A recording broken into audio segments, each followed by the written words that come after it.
Les informations, c'est votre droit. C'est ainsi, la radio communautaire Espoir Ouélé vous informe tout de suite.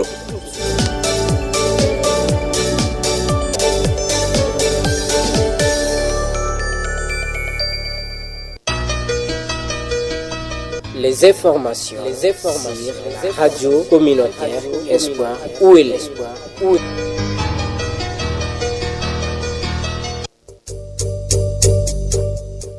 Nous avons compris que la bonne information est d'abord celle qui vous touche en premier.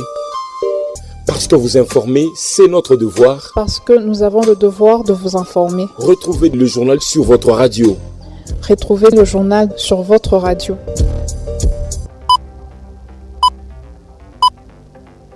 Le journal vous est présenté par Joseph Kobal.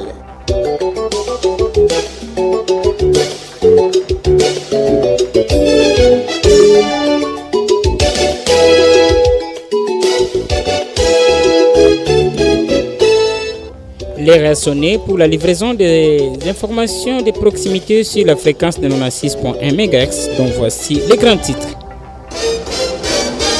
Ouverture de la session budgétaire de septembre, le président de l'Assemblée provinciale du Haut-Ouélé, Justin Zamba, a tablé sur l'infrastructure et la situation sécuritaire en province du Haut-Ouélé. On en parle tout au début dans cette édition du journal.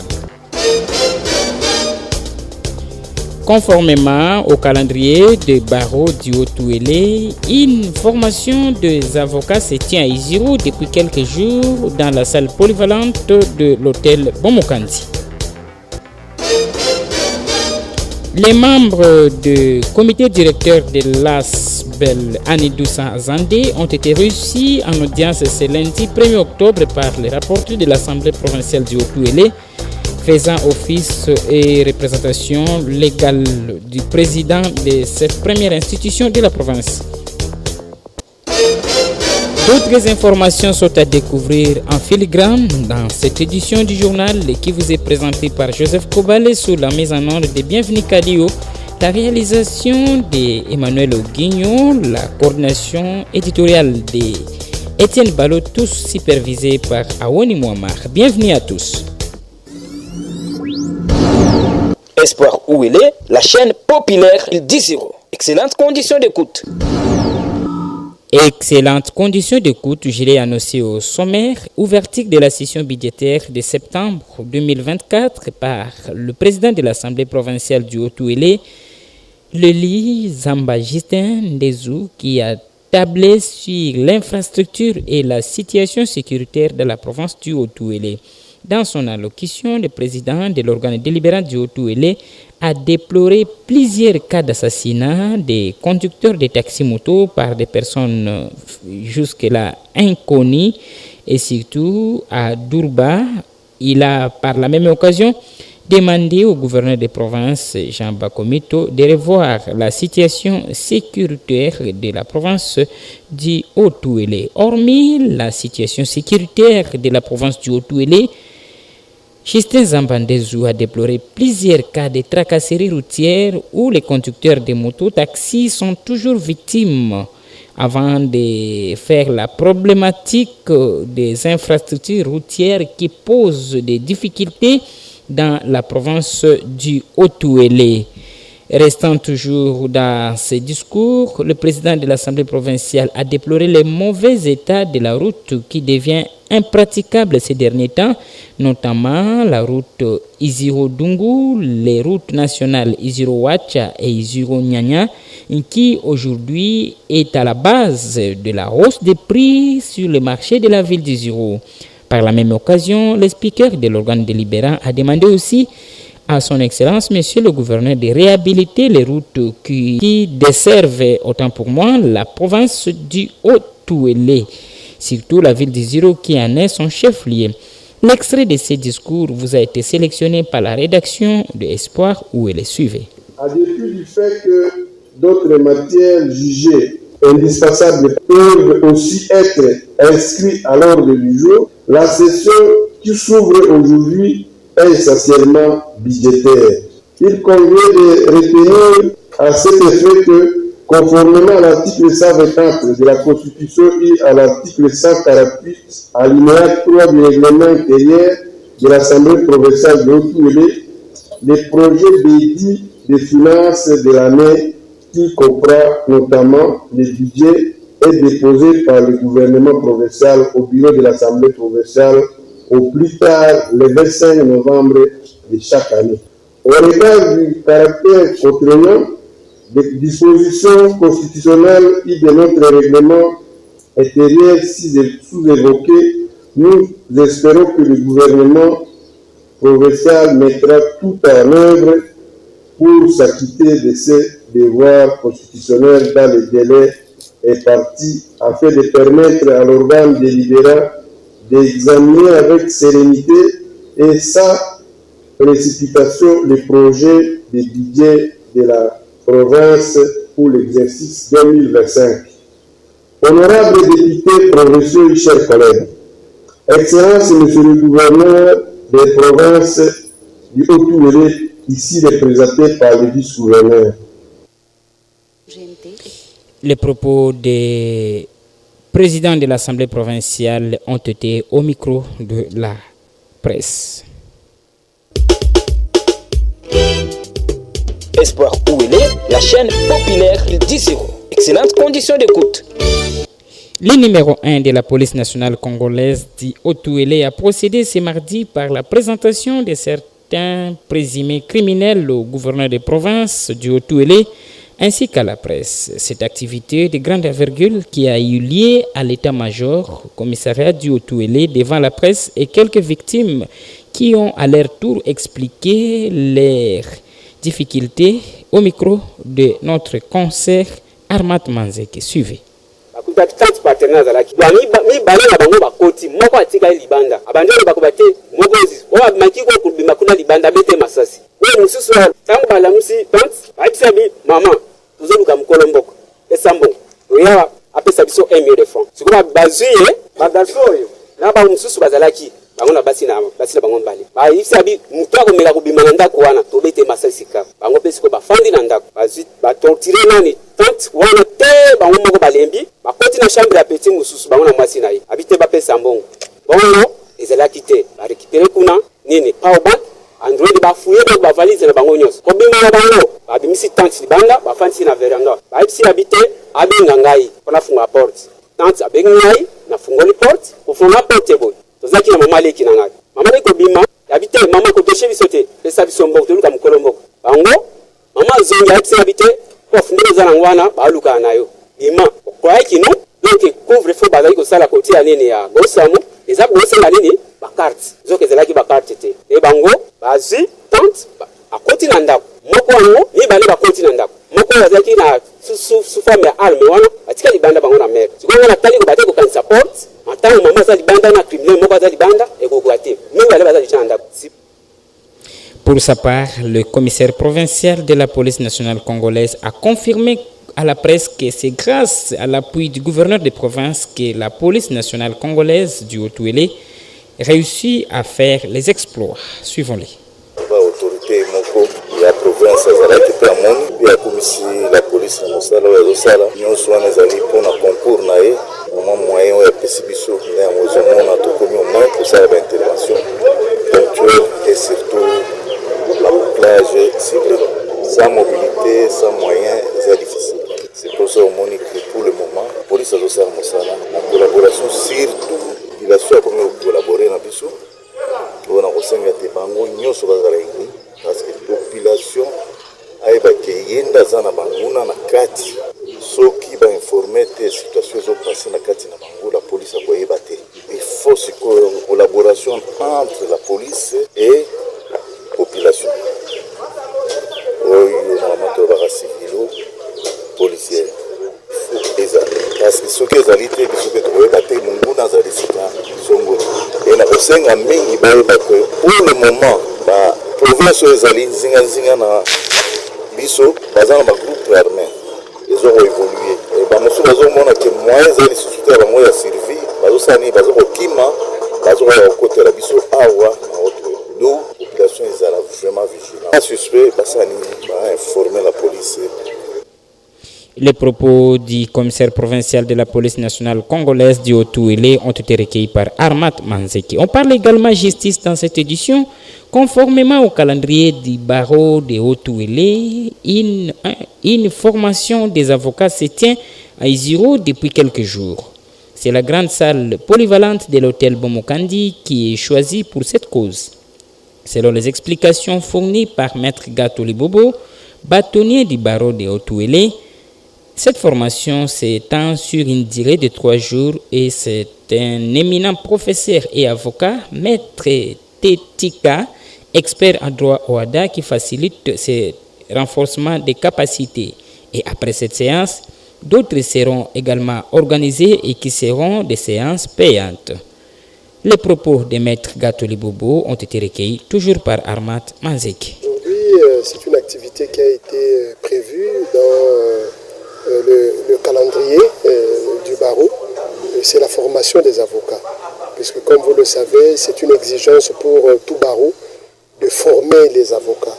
Et aujourd'hui, nous avons la chance, n'est-ce pas, d'avoir parmi nous un éminent professeur, avocat de son état, Maître Tetika, donc, qui est un expert en droit OADA, qui est venu, n'est-ce pas, nous entretenir sur le droit OADA d'une manière générale et quelques règles qui régissent la profession d'avocat. Il y a d'abord les impétrants, ceux qui ont réussi au test d'aptitude intellectuelle de la fois passée, qui vont prêter serment le 4. Il y a les avocats qui vont renouveler leur serment, qui ont passé leur stage et aussi sont dans la salle. Il y a les avocats également inscrits au tableau qui sont là. Parce qu'en dehors de ces 3 jours de formation que le barreau organise, il y aura une formation payante. Parce que c'est quand même rare, hein? C'est pas facile de mettre la main sur cette grande sommité intellectuelle. Il y aura une formation payante, je crois, du 9 au 10, qui sera ouverte au grand public. Donc les hommes d'affaires, les magistrats, les avocats, et là c'est prévu du 9 au 10. Les propos de Maître Gato Libobo, bâtonnier du barreau de Haut-Ouélé, recueillis par Armat Manzeki. Espoir Ouélé, la chaîne populaire d'Iziro. Excellentes conditions d'écoute. Excellentes conditions d'écoute. La poursuite de cette édition d'information, parlons des associations sans but lucratif. Les membres du comité directeur de l'ASBEL Anidou Sanzandé ont été reçus donc ce mardi 1er octobre par le rapporteur de l'Assemblée provinciale du Haut-Ouélé, représentant légal du président de cette première institution de la province du Haut-Ouélé.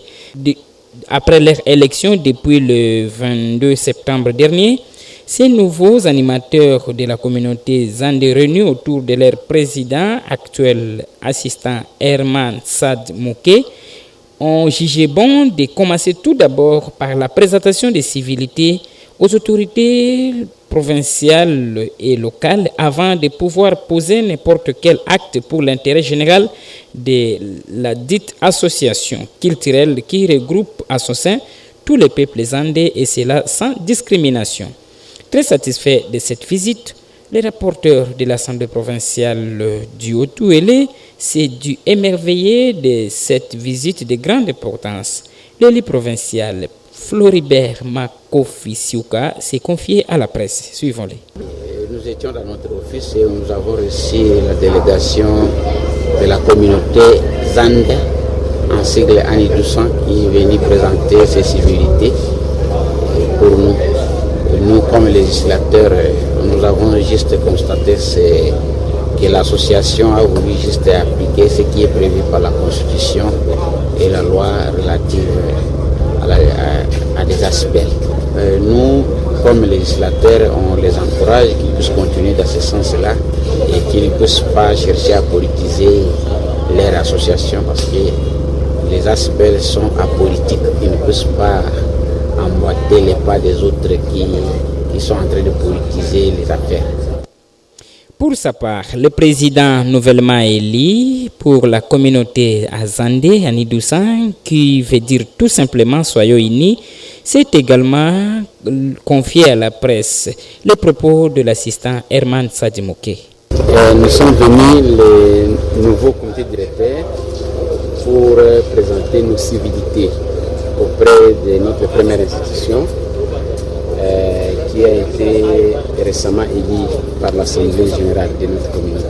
Nous étions très bien accueillis par le rapporteur de l'Assemblée et on a bien discuté, il nous a prodigué des conseils.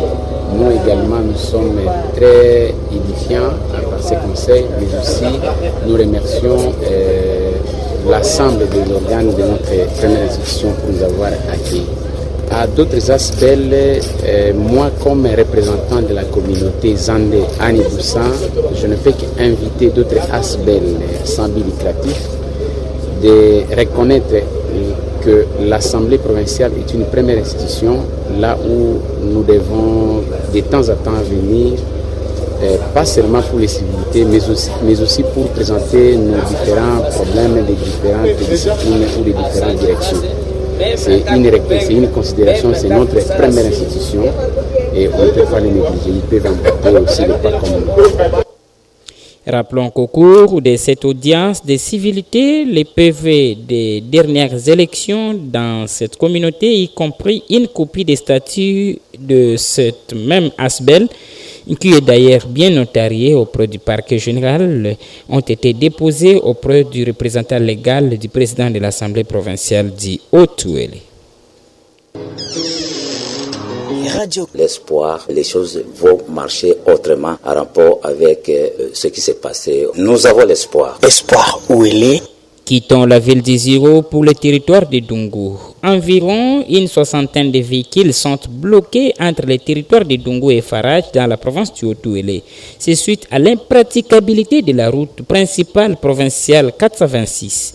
La société civile locale qui confirme la nouvelle indique que les camions avec des marchandises sont stationnés de part et d'autre sur les tronçons depuis bientôt 3 semaines. À ce jour, le trafic est complètement coupé entre ces deux entités territoriales. Conséquence, c'est notamment la hausse des prix des produits vivriers sur le marché, comme l'explique ici Pierre Patile, coordonnateur de la nouvelle société civile du territoire de Dungu, qui a été joint au téléphone par notre confrère Alain Pangouimou. Le tronçon Dungu-Faradje est pratiquement coupé à cause des bourbiers qui sont sur ce tronçon. PK18, PK90, PK91. Il y en a d'autres qui se créent au jour le jour. Comme conséquence, le prix des produits de première nécessité galope.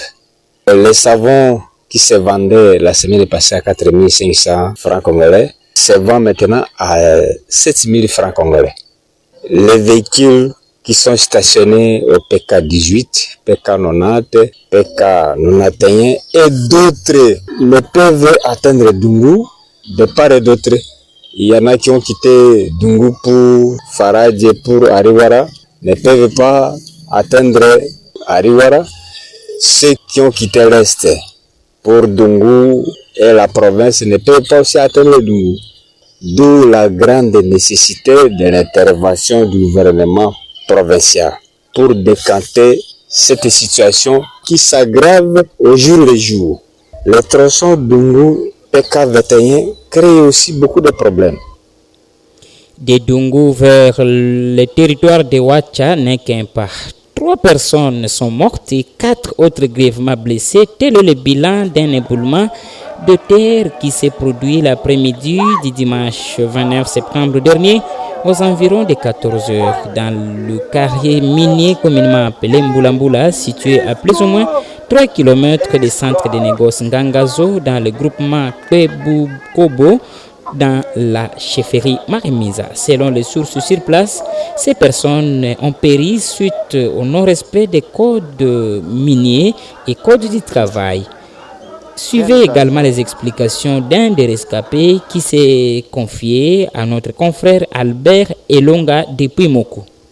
Frère ezalaki tozalaki na zamba kuno nde biso nyonso tozalaki na kati tosali mosala ekomi ngonga kopeye bato nde libulu ezalaki mibale fante etianaki na place mosusu mosusu fata mosusu oyo place tozosala yango fata ezalaki te kote mowei azalaki nango fata etiamaki topekisi mosala wana bamati ndenge bamati bake distraction ape tosala mosala togresi bato mingi babimi totikalaki presque ba 7 personnes à 8 personnes po tozwa mwana fesquement kokala moko tobima po lobi tokende na moko mpona matanga ya sanga ya chef nde ye mpe leki na ngai ekokoma moye ya kokoma komi boyeka mpe aza njenga asaki mosala kuna azwi te fate etiami kuna nde moko na ye tete alobaki komsa kita acreye apeye biso ezalaki ngai à peu près 7 personnes après yango azwa mama dekala ya bima mpo amisonga nango sikoyo akiti abali kobeta sable abiti ona biso etikali kaka ye na 2 personnes kuna balaki 3 personnes bagresa babima le systema etangi te eloko moko te ati kotaka pu le ezipi bango 3 personnes biso tozalaki 7 personnes ezipi mpe biso nzambe na ngolo ya nzambe biso 4 toyei kosauve na ngolo ya nzambe yango wana presque liwa eza ya nzambe po biso nyonso mpe tokufi me moto wana liwa na ye makambo wana phénomène wana eza makambo oyo ya nzambe nde bapeti. Vous le devinez déjà, clôturons notre édition par cette page sportive au niveau local que signe Pascal Anil. Pas de participation, c'est pour cela le président des cercles sportifs de football de Rungu, Arthur Kwaragou, me laisse 3 semaines pour les équipes qui ne se sont pas en ordre de faire l'effort pour être en forme parmi les autres. Au contraire, il sera disqualifié dans ce championnat, a dit Arthur Kwaragou, le président des cercles sportifs de football de Rungu. Pour les scores, le dimanche dernier, un but partout entre JTRC et FC Lumière au stade Maman Mobutu Denkikole, bien sûr, et Dragon a signé forfait devant Orange. Voici les affiches de cette semaine.